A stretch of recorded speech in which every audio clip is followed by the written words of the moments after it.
परीक्षा पे चर्चा का हमारा सफर अष्टलक्ष्मी यानी नॉर्थ ईस्ट भी पहुंचा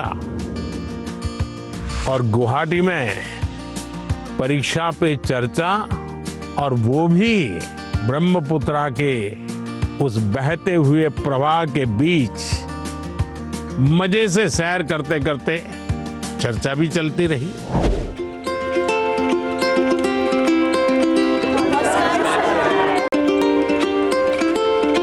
चलिए बैठिए। प्रणाम माननीय प्रधानमंत्री जी, हम सभी आपको एक गमछा पहनाना चाहते हैं। जरूर। असम में आए और गमछा न हो,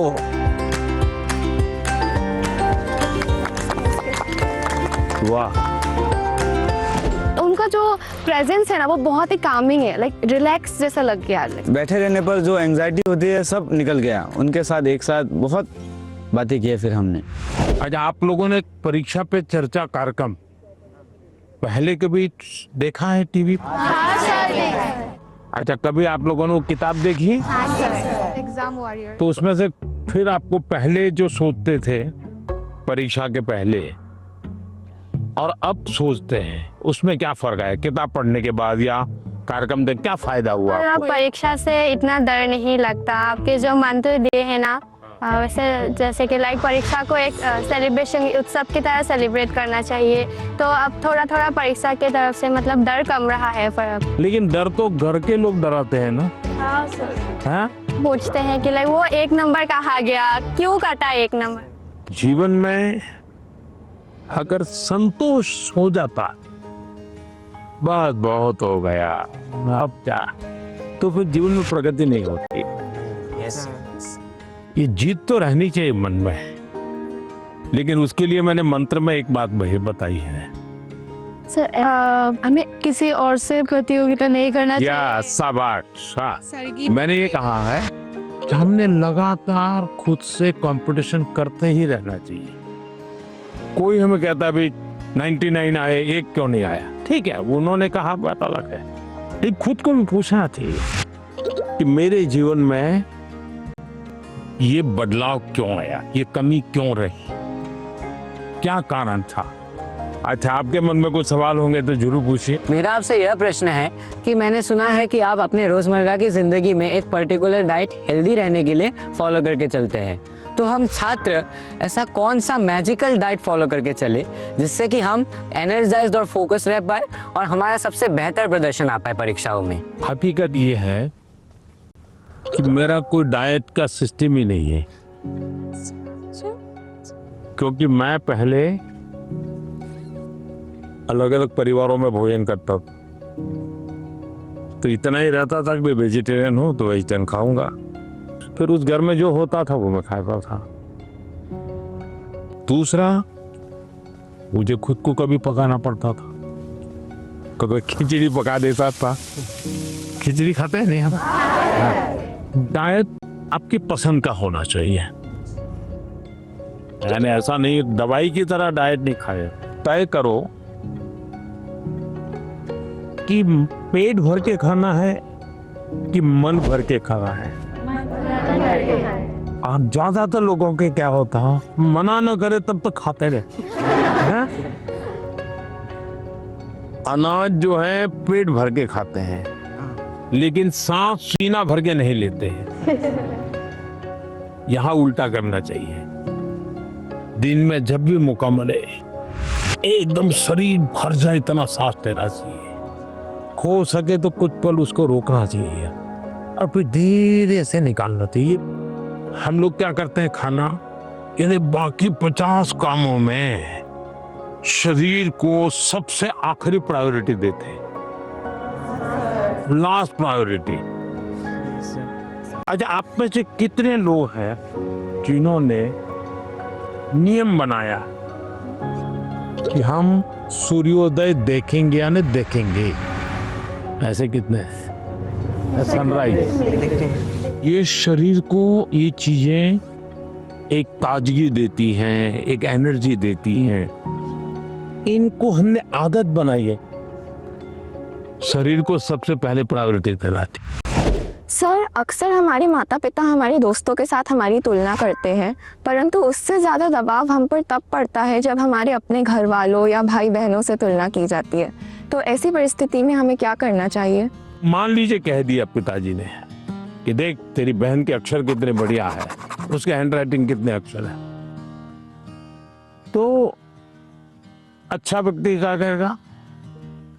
उस बहन को बताएगा, बहन मुझे सिखाओ ना, मैं कैसे हैंडराइटिंग अच्छा बनाऊं। दूसरा क्या करेगा? बस ये माँ पापा माँ को बहन ही अच्छी लगती है, उसके हैंडराइटिंग अच्छे लगते, मैं इतनी मेहनत कर रहा हूँ देखते नहीं है।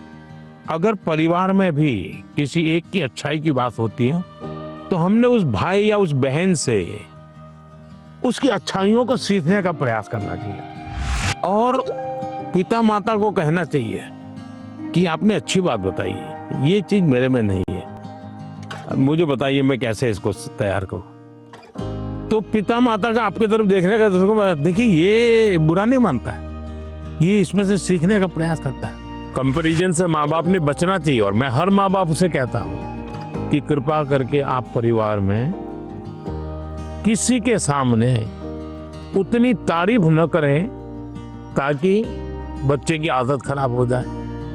इतनी तारीफ न करे एक बच्चे की कि दूसरे बच्चे को लगे कि देखो हर बार ये तो इसकी बात दुनिया में बताते रहते, मेरी तो बताते नहीं। परिवार में अगर निकट हमसे कोई ज्यादा अच्छा है, हमें मनोमन उसको गुरु मान लेना चाहिए। उसको पता नहीं होना चाहिए कि आप उसको गुरु मानते हैं। अब उसको कहना चाहिए यार तुम बैडमिंटन बहुत बढ़िया खेलते हो, मेरी गलती क्या होती है मुझे सिखाओ, तो वो भी अपने आप को बड़ा नहीं मानेगा, वो कहेगा यार ये मेरे से सीखना चाहता है, वो अपने को बराबर ही मानेगा। नर्वसनेस तो ऑब्वियसली थी ही, पर साथ में बहुत उत्साहित भी फील हो रहा था, बहुत खुशी हो रही थी कि मैं मोदी जी से मिलने वाली हूँ। मतलब मुझे लगा नहीं था ऐसा मेरे साथ कभी होगा, पर जब हुआ तो बहुत ही खुशी हुई।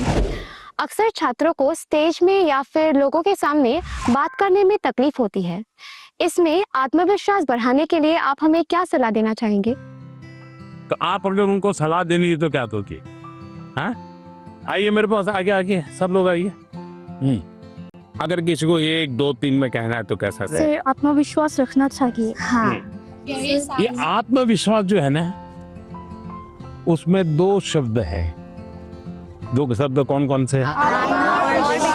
जिसका अपने आप पर विश्वास है उसको कभी डर नहीं लगता।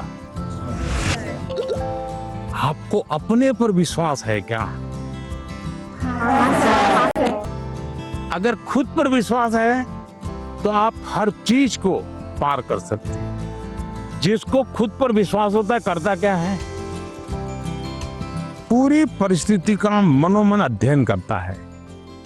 आपने स्वामी विवेकानंद जी का ने एक चिट्ठी लिखी थी जब शिकागो में उनका भाषण हुआ, जो बहुत प्रसिद्ध भाषण है और विवेकानंद जी की बहुत तारीफ भी होती है।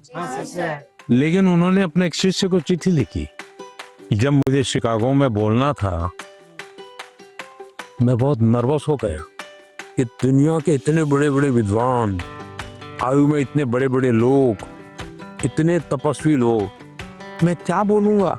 तो उन्होंने उसको लिखा मैं बहुत आप, और फिर बोले, मैंने मन में माँ सरस्वती को याद किया और माँ सरस्वती को मैंने कहा कि माँ मुझ में जितनी शक्ति है उसको जगा दो, जो कुछ मैं सीखा हूं वो एक साथ मेरे जुबा पे आ जाए।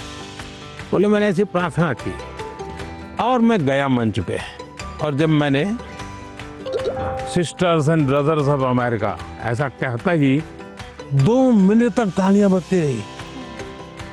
बस वो एक टर्निंग पॉइंट बन गया, विश्वास आ गया। नहीं, मैं सोचता था बस मैं नहीं हूं, मेरे भीतर तो कुछ है, आत्मविश्वास आ गया। तो हर एक के जीवन में आज कितने ही अच्छे वक्ता क्यों न हो, कितने ही बड़ा अच्छे खिलाड़ी, आपने देखा होगा क्या सचिन तेंदुलकर कभी 0 से आउट नहीं हुए क्या? होता तो वो सर पकड़ के बैठ गए क्या? इसका मतलब हुआ हम जो स्थिति है उसको ऑब्जर्व करें, सिचुएशन को एक बार अंदाज कर लेना चाहिए। ऐसा हुआ था, अब देखना आपको लगेगा हाँ अरे ठीक है मैं कर लूंगा। जो आत्मविश्वास शब्द है ना उसको सच्चे अर्थ में जीवन में समझना चाहिए, आत्मा की बात है, खुद की बात है, कोई ठीक नहीं कर पाए, हमें ही करना होता है। मैं आपके सामने गाना प्रस्तुत करना चाहूंगी। हाँ, गाना सुनाओगी? हाँ, डॉक्टर भूपेन हाजरिका का। अरे वाह, बताइए।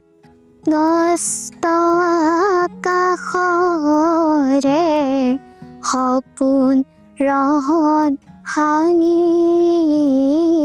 ক্লান্ত লুই তৰে হেঙুলীয়া পানী। वाह, हमारे गांव में हमारे घर के पास माईजान टी स्टेट है।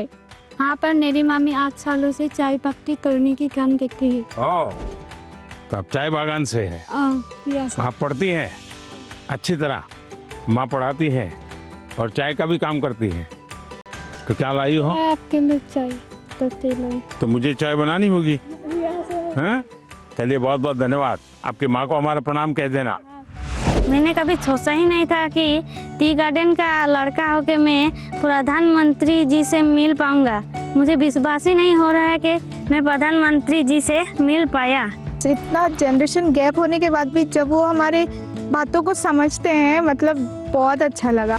आपने देखा कि कैसे एग्जाम की बात तो हुई ही, साथ ही लोकल संगीत, असम की चाय, वो भी परीक्षा पे चर्चा का यादगार हिस्सा बन गई। परीक्षा एक ऐसा अवसर है और परीक्षा के लिए हेल्दी कंपटीशन की भावना हमारी तैयारी को और बेहतरीन बनाती है। इन सभी चर्चाओं में स्थान अलग अलग थे, स्टूडेंट्स अलग अलग थे, अनुभव अलग थे, लेकिन हर चर्चा का उद्देश्य एक ही था, हर स्टूडेंट को सुनना, समझना और साथ मिलकर कुछ न कुछ सीखना। आप सभी को मेरी बहुत बहुत शुभकामनाएं, बहुत बहुत धन्यवाद।